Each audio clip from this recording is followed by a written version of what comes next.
coup, je suis artiste, je suis Big Bad Crow, j'ai 31 ans et je suis né et j'ai grandi dans un mouvement à dérive sectaire. Et j'ai donc participé au Sectival pour proposer une bande dessinée de 19 pages en tout, dont j'ai proposé une version longue et une version courte de la bande dessinée qui dépeint la bulle dans laquelle vivent les membres endoctrinés d'une secte qui arrivent à s'auto-convaincre que c'est la réalité.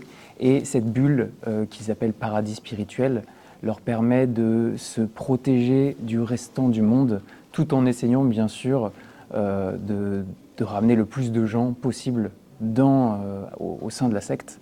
Et c'est d'ailleurs ce qui leur permet de dire qu'ils ne sont pas fermés au monde puisqu'ils vont de maison en maison, de porte en porte pour ce qu'ils appellent la prédication.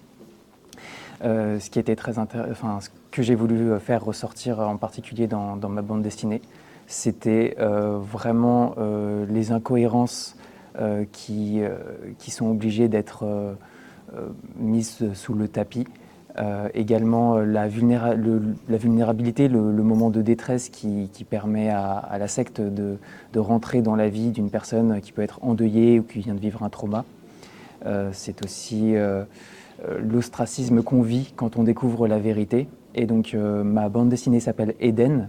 C'est en lien avec le fait que le mouvement duquel je viens est un mouvement qui se revendique du christianisme primitif. Donc il croit dur comme fer au récit de la Genèse, à Adam et Ève, et aux fruits défendus de l'arbre de la connaissance. Et j'ai utilisé le fruit de la connaissance comme une clé vers la sortie de la doctrine pour pour faire une métaphore de la doctrine en fait. Et à un moment dans ma bande dessinée, le personnage goûte le fruit défendu parce qu'il y a trop d'incohérences dans sa tête, dans sa vie, et il découvre la triste réalité où il voit que tout le monde est en fait dans une sorte de